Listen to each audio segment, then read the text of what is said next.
In this episode of the SLO County Real Estate Podcast with Hal Sweasey, Ermina Karim from Guaranteed Rate and Chad Van Til from Pacific Trust Mortgage come back to answer some questions you might have about being pre-qualified and keeping your credit nose clean until it's time to refinance. Team Sweasey will also go over the steps in which you set up your real estate team, and everybody on the episode gives their bold predictions on exactly where interest rates will be 12 months from now. Here's Team Sweasey team member James Bueno with the Lenders, Part 2. Welcome to another episode of the SLO County Real Estate with Hal Sweasey podcast. As always, we have Hal Sweasey, JT, John Turner, and JP. Part 2 with our mortgage lenders, Ermina Karim from Guaranteed Rate and Chad Van Til from Pacific Trust Mortgage. Chad, differences between pre-qualification and pre-approved. If I'm pre-qualified, can I go buy a house?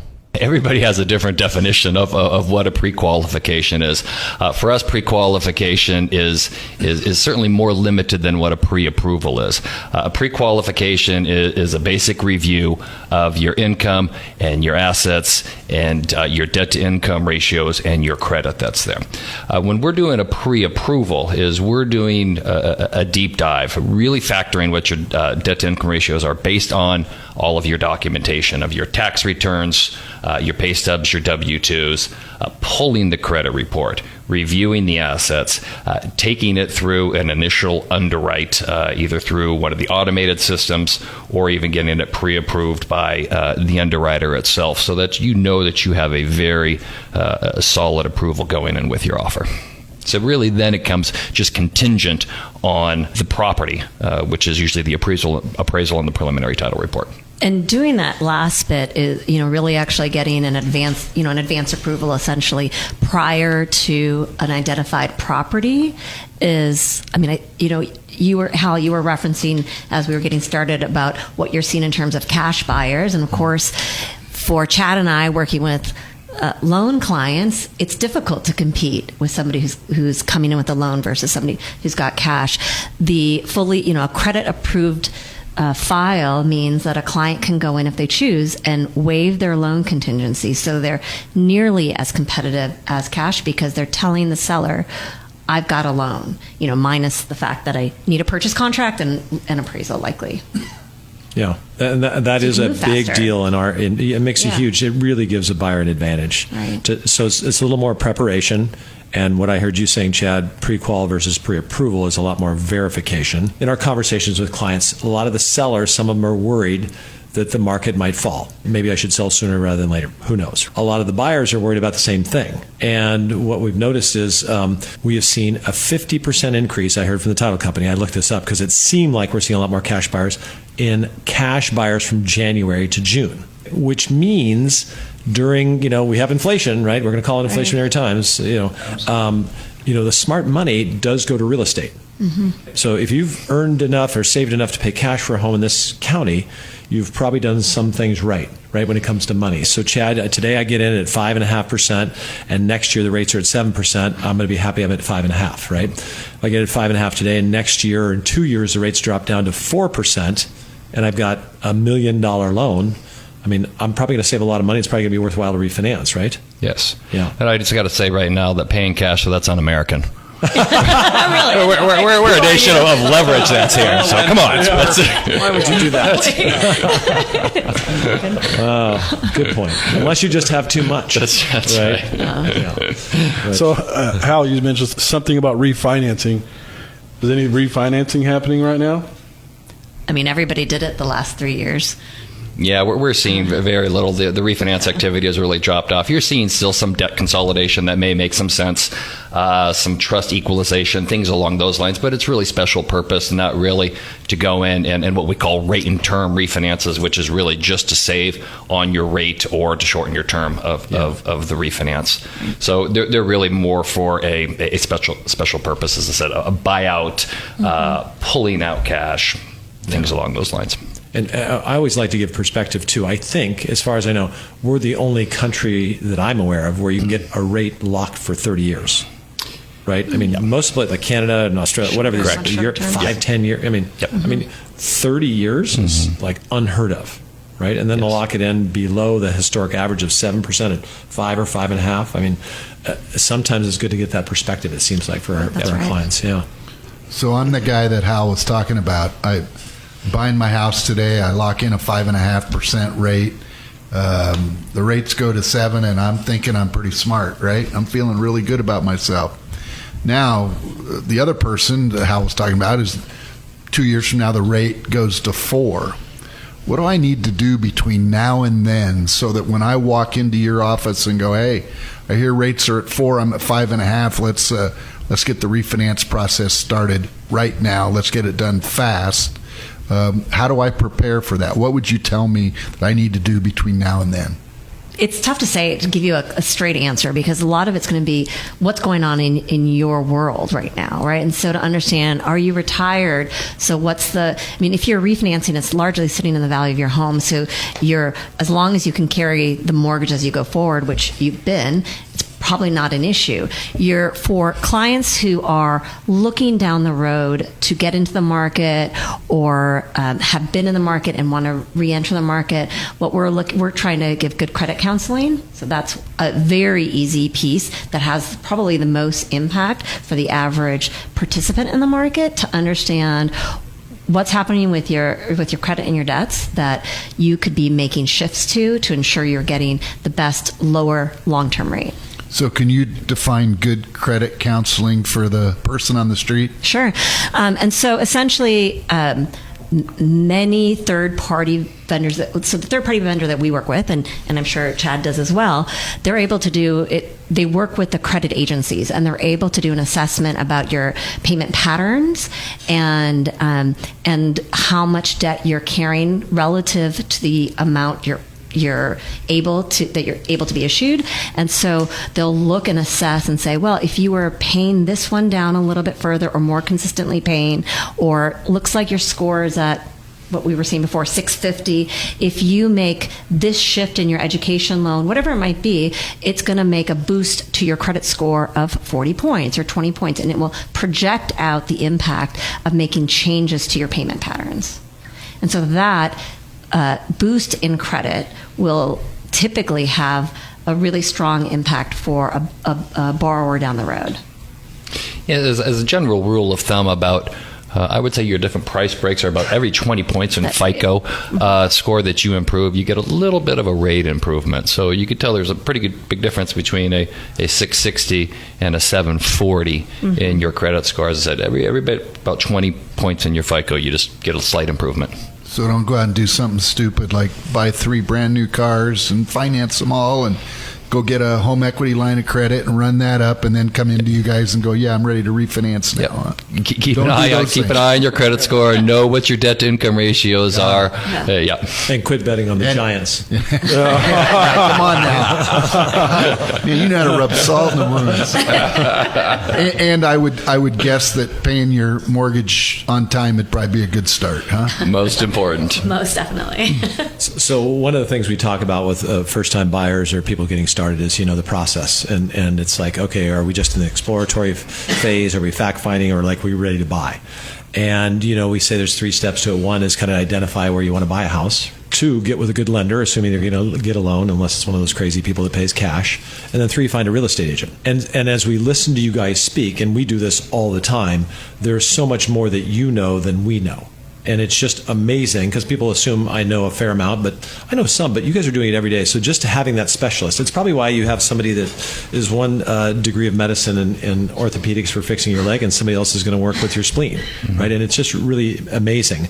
Now, we kind of turn this around because we're real estate agents, but we usually say, I put them in that order: find the neighborhood, get a good lender, get a realtor. Well, if you get a realtor first, they probably know who the good lenders are. And, they can help a client with that, like you guys. Definitely. And then they can also say, well, if this is what you're looking for, you might want to consider this area or that area. So in all, it just takes a teamwork to do, but I'm just amazed, having done this for a long time, how much more I can learn by spending more time with you guys. So I want to say thanks for being here and sharing that with us. Thank you. Appreciate it. I'm going to ask you a question that nobody likes to answer. Actually, all 5 of you, let's get your predictions. In the next 12 months, in your opinion, what's going to happen with interest rates? Oh, is this the Johnny Cart? Was it Karnak?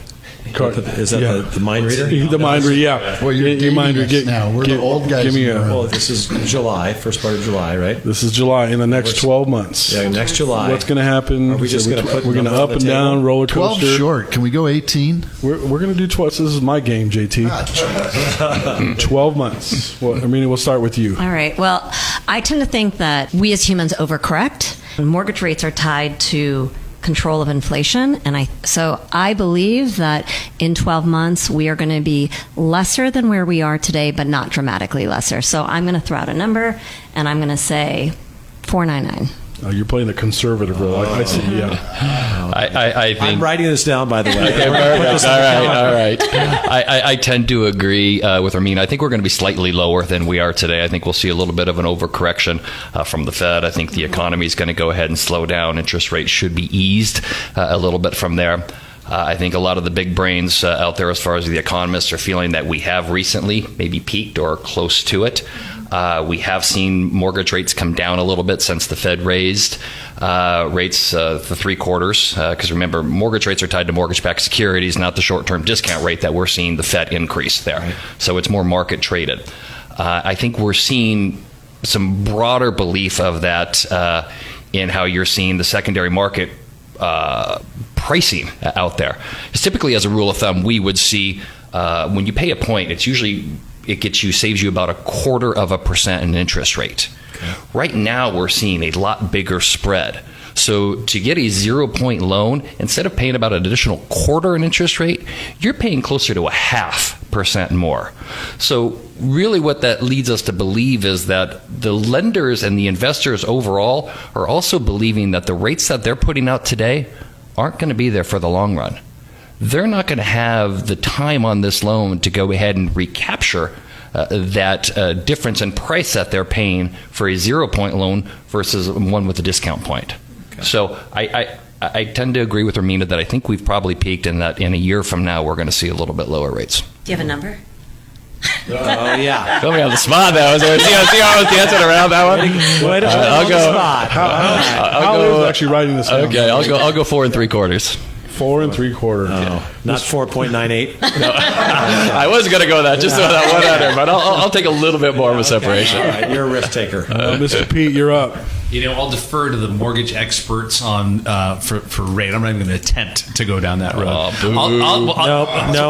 God. Okay. What I will address are home values, because that's what I think that's the business that Hal and I are in more regularly. Okay. And whereas we have seen the market, I believe that we've kind of reached a pinnacle where we're never going to reach the top of a market, right? When was the best time to buy a house?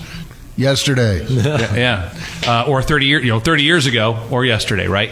Because if you look at the time trend of home values over the last 100 years, it's almost a straight line going in one direction, and that's up. But we have reached, I think, this point in this real estate cycle where buyers have been expecting multiple offers to come in all over asking price, and now they're realizing that they're getting offers, one full price offer, and so there's not. I think the media is calling it a cooling. Well, okay, we've had 20% appreciation year over year. Now we're at 15%. Still breakneck speeds, but we're seeing a little bit of a topping, and there's going to be a little bobble at the top until I would say Q4, and then we're probably going to see prices go up again as rates start to trickle back down, because I'm with you. I think the rates are going to come back down to something that I'm going to say probably stick in the 5s. I would go, I'm not as aggressive, maybe 5 1/4. Again, but that's not my industry, but I do think that the home values might have some effect on which rates do. We got them on record, though. Are you running? Are you going to run for an office? Yeah. Because we didn't get a straight number out of you. You put it out there. 5 1/4. I did 5 1/4. Okay, I'm proud of you. 5 1/4. Okay, way to go, Jay. JT. 4.875. Splitting the difference. You really boxed yourself in, though. Yeah. You got a narrow path to victory. But I asked for a longer period of time, a longer window, because I think, and maybe this is my wish more than what I know. I don't know a thing. I'm just wishing that rates come back down into the 4% area in the next couple of years. Because I think what we've learned is that really drives a strong economy. Mm-hmm. People feel really good about borrowing at 4% because we've been there, right? And I didn't say 3 because that was just too darn good. Right. Yep. Yeah, I get the sense, and now I feel stupid that I'm going to say this, but I think the mortgage rates will probably go higher in the short term. I think they could be in the 7% range, but by sometime, maybe next year, they'll be lower. Because they can only, they can only handle that for so long. So I'm going to say next year 6, but the year after that less. 7%. You're really driving us to drink, Hal. I know, really. Hey, and guess what? And then things slow down, which is what's trying to happen. And then they're going to drop them down. And then as soon as they go from 6 to 4, or 5, 4.5 or 5, people are going to be diving in like crazy, right? Mm-hmm. So anyway, yeah, we'll see what happens. I got the highest. Wrong number, 4.875 for you, huh? 4.875 for JT, Okay. and All right. 7 for you, Hal? No, next year 6. I think it'll go higher. Then I agree they're going to drop down. Got it. I think it's going to have its effect that they're trying to do. So the answer is none of us actually know. None of us know. Nobody knows. Yeah.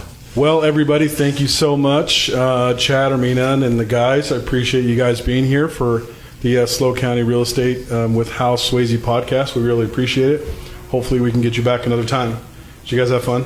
Great Definitely. time. Yeah, thank pleasure you. to be here. Want to let everybody know how they can get a hold of you in case they're looking for some lending help. Sure. You can reach me, Chad Van Til, at Pacific Trust Mortgage at 805-543-4422, or our website is pacifictrustmortgage.com. And you can reach me, Ermina Karim, at Guaranteed Rate. My phone number is 805-602-0248. And you can email me at any time, or my partner, Donna Lewis, which is Donna.Ermina, ERMINA, at rate.com. Okay, thank you guys, and Thank we'll you. see you next week. Thank you. Thanks, James. Thank you for listening to the Hal Sweasey podcast. Be sure to subscribe and rate this podcast. It comes out every Monday, so check for it in your feed for the latest information on the San Luis Obispo County market. The SLO County Real Estate with Hal Sweasey podcast is available wherever you get your podcast and on halsweasey.com, where you can find current listings and other real estate tips. halsweasey.com, that's HALSWEASEY.com. I am James Bueno, Director of Marketing for the Hal Sweasey Group. If you're looking for anything real estate, give us a call, 805-781-3750. Hal Sweasey is a licensed California real estate broker. DRE number 01111-911. The SLO County Real Estate with Hal Sweasey podcast is a production of AGM Podcasts. Subscribe wherever you get your podcasts.